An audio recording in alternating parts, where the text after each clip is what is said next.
আসসালামু আলাইকুম সুপ্রিয় দর্শক, আবার হাজির হয়ে গেলাম নতুন আরেকটা রেসিপি নিয়ে। টাইটেল দেখে বুঝতে পেরেছেন চিকেন দম বিরিয়ানি রান্না করেছি আজকে আমি। খুব সহজভাবে রান্নাটা করেছি, আর সব কিছু রেডি থাকলে এটা রান্না করা খুব একটা সমস্যা বা ঝামেলার কিছুই না। খুব সহজভাবে আজকে আমি আপনাদের সাথে শেয়ার করেছি চিকেন দম বিরিয়ানি। শীতের মধ্যে আশা করছি সবারই খুব ভালো লাগবে। একবার হলো বাসায় সবাই অ্যাপ্রিসিয়েট করবে। চিকেন নিয়েছি আমি এখানে 1.5 কিলো। চিকেনটা ধুয়ে কেটে পরিষ্কার করে নিয়েছি, পানি ঝরিয়ে নিয়েছি। তারপর এখানে চিকেনটা একটা বলে নিয়ে নিলাম। হাফ কাপের মতো দিয়েছি টক দই, 1 চামচ করে দিয়ে দিলাম ভাজা জিরার গুঁড়া আর ধনে গুঁড়া দিয়েছি। তারপর লাল মরিচের গুঁড়া দিয়েছি, আর দিয়ে দিলাম কালো গোলমরিচের গুঁড়াও। হাফ চামচের একটু কম দিয়ে দিলাম হলুদের গুঁড়া, খুব একটা কালারফুল করব না তাই। আদা আর রসুন পেস্ট দিয়েছি এখানে 1 টেবিল চামচ, অফ ক্যামেরায় দিয়েছি আরও 1 টেবিল চামচ। সুন্দরভাবে মেখে একটা সাইডে রেখে দিব। দেখতেই পেয়েছেন এখানে কিন্তু আমি লবণ দিইনি। লবণ দিলে মশলাটা পানি হয়ে যেত আর তখন মাংস থেকে সরে যেত। তো গরম মশলা দিয়ে দিলাম, কালো এলাচ, সাদা এলাচ, দারচিনি, তেজপাতা, লং, আর দিয়ে দিলাম কালো গোলমরিচ। সাথে বেশ ভালোভাবে এটা মেখে নিয়ে এটা সাইডে রেখে দিয়েছি।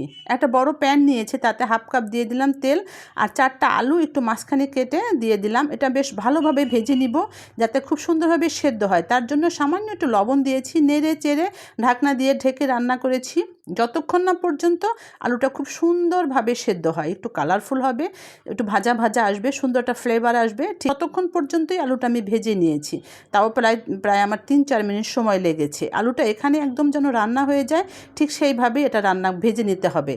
চাকু দিয়ে কেটে দেখাচ্ছি, একদম সফট হয়ে গিয়েছে। তারপর এটা আমি তুলে নিয়ে একটা সাইডে রেখে দিলাম। এখানে দিয়ে দিলাম 1 কাপ পেঁয়াজ কুচি। পেঁয়াজটা আমি বেরেস্তা করব, তাই এখানে আমি সুন্দরভাবে ভেজে নিব। যখন এইরকম কালার হয়ে যাবে তখন চুলাটা অফ করে দিব। যে তেলটা গরম আছে ওই গরমে বাকিটুকু কালার চলে আসবে। সুন্দরভাবে এই বেরেস্তাটা আমি তুলে নিয়েছি, আর কিছুটা বেরেস্তা তেলের ভিতরে থেকে গিয়েছে। সেখানে দিয়ে দিলাম 2টো টমেটো কুচি। টমেটোটা এখানে বেশ সুন্দরভাবে সফট হয়ে যাবে। আর সাথেই দিয়ে দিলাম হাফ কাপ পেঁয়াজ কুচি, সাথে আর একটু সামান্য একটু রসুন কুচি দিয়েছি, সেটা হবে 1 টেবিল চামচের মতো।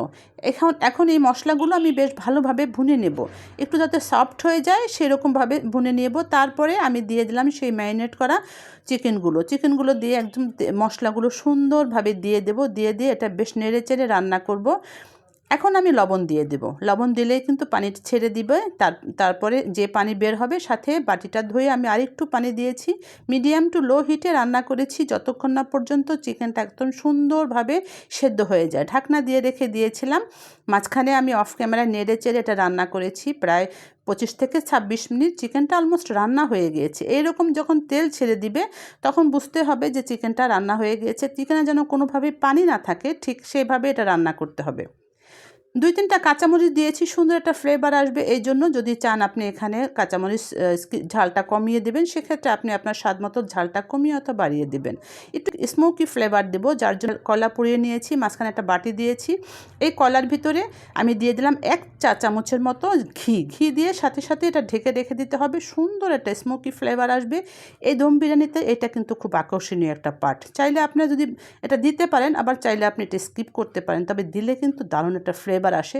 অনেকটা রেস্টুরেন্ট স্টাইলের রান্নাটা হয়। অন্য একটা পাতিলে আমি দিয়ে দিলাম 2 টেবিল চামচের মতো লবণটা একটু বেশি দিতে হবে, যাতে পানি ছেঁকে ফেলে দিলেও চালের বা ভাতে লবণটা সুন্দর হয়।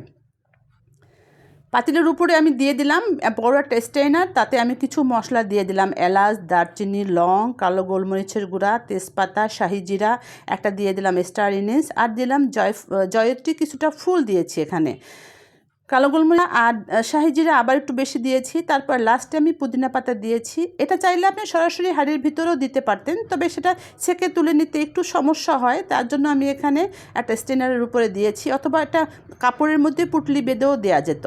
তেল দিয়েছি, তেলটা একটু উপর দিকে ছাঁকনিটা একটু তুলে নিয়েছি, যাতে চালের সাথে তেলটা খুব সুন্দরভাবে লেগে যায়, আর ভাতটাও বেশ ঝরঝরা হবে।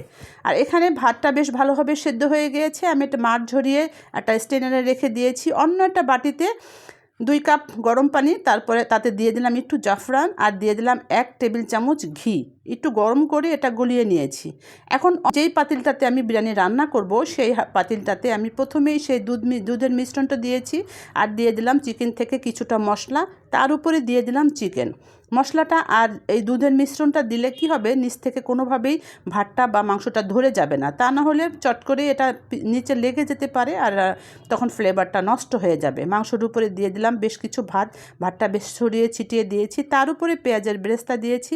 ছেলের পছন্দ তাই বাজারের যে কেনা বিরিয়ানির মশলা থাকে অল্প একটু মশলা দিয়েছি, শুধু অল্প একটু, 1 চা চামচের একটু কম দিয়েছি।